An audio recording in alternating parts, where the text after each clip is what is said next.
All right, so President Joseph Robinette Biden is heading on down to my home city of Atlanta, Georgia today to basically give a speech about voting rights legislation in the wake of a lot of these GOP legislatures around the country passing extremely restrictive voting rights legislation. Now, he is not welcome in Atlanta, Georgia, and that's not just me saying that. That's also several very prominent voting rights groups here based in Atlanta. And so I want to read to you guys exactly what they said and why they basically told Joe Biden to fuck all the way off until he actually gets legislation passed. And we're going to get to that here in a second, but just to give you a little bit of the context very briefly about some of the laws that we're talking about that need to be pushed back against. So this is just the recent Georgia one that got passed through our state legislature. It's known as Bill SB 202, and it gives state level officials the authority to usurp the powers of county election boards, allowing the Republican dominated state government to potentially disqualify voters in Democratic leaning areas. And it criminalizes the provision of food and water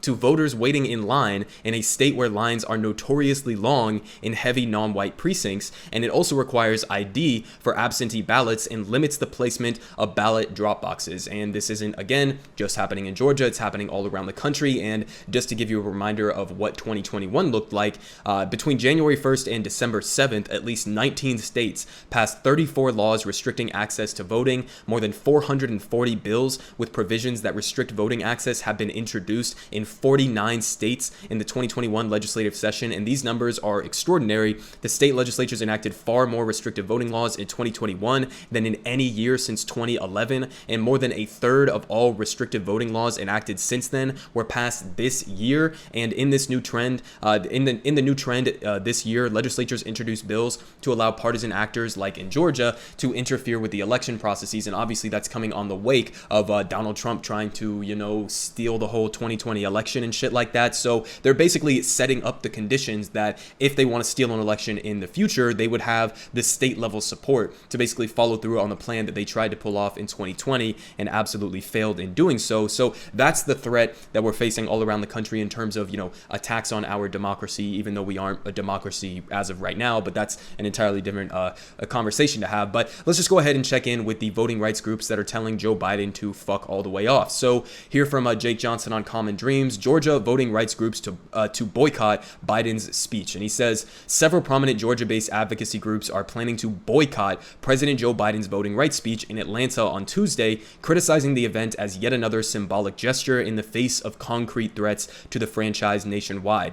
And they said, quote, "We don't need even more photo ops," said Cliff Albright, the co-founder of Black Voters Matter. He told reporters during a press conference on Monday that, quote, "We need action, and that action is in the form of the John Lewis Voting Rights Advancement Act, as well as the Freedom to Vote Act, and we need that immediately." And then also Latasha Brown, another co-founder of the group, echoed the message saying, "We're beyond speeches." And Black Voters Matter is a part of a civil rights coalition that is urging Biden and Vice President Kamala Harris to stay out of Georgia until they have a substantive plan to overcome the Senate's 60-vote filibuster rule and pass through voting rights legislation in Congress. So we're going to get to what Jen Psaki and the Biden administration are saying is their plan to get past the filibuster, because it is just absolutely completely absurd, but at face value, but it's honestly laughable. But the point is, we have this Senate filibuster rule, right? 60-vote threshold to get past majority of the legislation that we're trying to get past the Senate. Now, the filibuster, okay, is a relic of the Jim Crow era. So part of the reason and the ways that it was mostly weaponized decades ago was to restrict access for black people and minorities to vote in this country, okay? And it is now being weaponized exactly for that same purpose yet again, okay? So again, if you just look at the history of the filibuster, it's a relic of the Jim Crow past, and it's being used for, again, restrictive voting rights legislation. It's also being used, obviously, on other pieces of legislation that are blocked by the filibuster rules. But understand, this is an inherently undemocratic rule to have in place, obviously, okay? It should be a 51-vote threshold.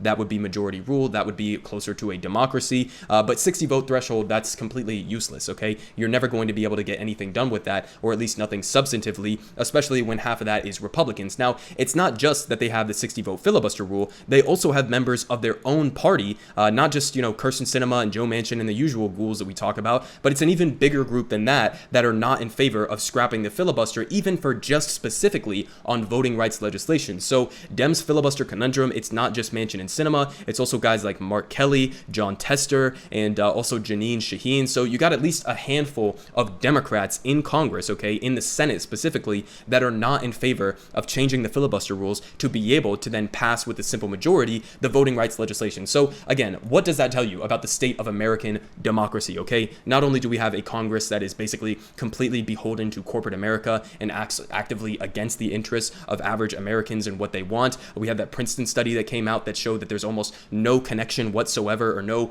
causal connection between what average Americans want as legislation and what actually gets passed. So we're not a democracy at the most fundamental level. We're also not a democracy if we have just blatant gerrymandering and all of these ridiculous additions to restrictive voting laws that are being put in place all around the country. And we're also not a democracy in the sense that we need a 60 vote threshold in an already undemocratic Senate to be able to pass anything through. And again, even just the nature of the Senate is also undemocratic, okay? You got 2 senators representing the entire state of California that has a population of, I don't know, I'm just saying this off the top of my head, but, you know, a population of probably like around, 35 to 40 million people.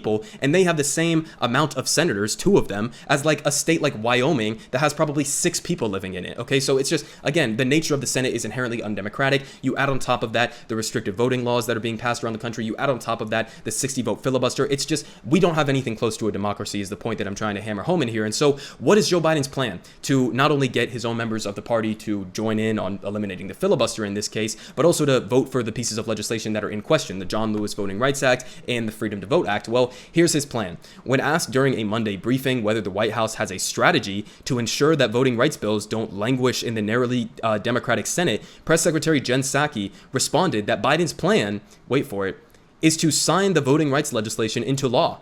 Oh, okay, so you're just going to sign it into law. It's just going to magically appear on your desk one day, and then that's it. We're just good. We can all go home. I mean, like, that's not even coherent. That's not even a coherent response to the question that was just asked. The plan is to sign it into law. You just skipped steps like 1 through 5 and just went to the end point as if that's just going to magically happen. It's just completely ridiculous. But she continued here saying that requires a majority of senators to support it, even if there are changes to the Senate rules, which is something that the president has expressed an openness to. Okay, so listen, again, you already have at least 5 that we know of that are opposed to changing the filibuster rules. You can't just be open to doing it, or else they're just going to block it, okay? If you wanted to actually do it, you would have to go and fight them, and maybe instead of coming to Georgia, where both of our senators, John Ossoff and Raphael Warnock, already support the legislation that you're talking about here, they support both the John Lewis Voting Rights Advancement Act and the Freedom to Vote Act. Why are you not in, I don't know, Arizona trying to pressure Mark Kelly and Kyrsten Sinema? Why are you not in West Virginia trying to pressure Joe Manchin? Why are you not in any of these other states where the actual senators who are blocking this legislation are? Okay, so again, he doesn't have an actual plan. His plan is to let it fail. His plan is to go around the country and preach about democracy and virtue signal to everybody to try to fearmonger for the 2022 election and then do absolutely fucking nothing to protect democracy, okay? So this is exactly why a lot of these voting rights groups are telling him to stay the fuck out of Georgia, is because they know that he doesn't actually have any coherent plan to get it passed. And I think there was a good quote down here that basically gave us another perspective on this that, it puts into perspective the undemocratic nature of the filibuster. But it was Ari Berman of Mother Jones saying, of course, all of these changes are theoretical if Democrats cannot overcome the fundamental asymmetry that has marked the fight over voting rights for the past year. And Republicans at the state level have passed a slew of anti-democracy measures through a simple majority, party line votes, but by stubbornly supporting the filibuster, Democratic senators Joe Manchin, Kyrsten Sinema, and the rest of those motherfuckers that we just talked about have allowed 41 GOP senators representing just 21% of the country to block any effort to protect voting rights. So again, you understand the inherently undemocratic nature of what is happening at the federal government level right now, okay? All of these different state legislatures across the country, including here in Georgia, are able to pass incredibly restrictive voting rights bills by a simple majority, and yet when it comes to actually protecting democracy, instead of trying to thrax it into a million pieces like the GOP is doing, when it comes to protecting democracy, Democrats aren't doing shit, okay? Not only are they not doing shit, but they have members within their own party who are actively protecting a literal relic of the Jim Crow era, okay, to block voting rights legislation. So that's the fundamental reality we have right now. You can fearmonger about Republicans and the threat that the GOP poses to democracy. Those are all salient criticisms that I would agree with, okay? Not a big fan of the GOP over here, okay, as a socialist, believe it or not. But at a more fundamental level, you have corporate Democrats who are doing the same goddamn shit that Republicans are doing, in effect, because they're preventing any pushback against this, okay? This is the ratchet effect. All of these GOP senators are able to shift us dramatically to the right, undercutting our democracy, or so-called democracy in this country. Meanwhile, when it comes to actually dialing that a little bit back to the left and expanding voting rights, apparently it's impossible, because members of the Democratic Party, along with Republicans, are not only preventing the actual legislation itself from getting passed, but are also siding with a relic of the Jim Crow era in protecting the filibuster. It's just absolutely pathetic. Joe Biden, stay the fuck out of Georgia unless you actually have a plan to get the legislation passed.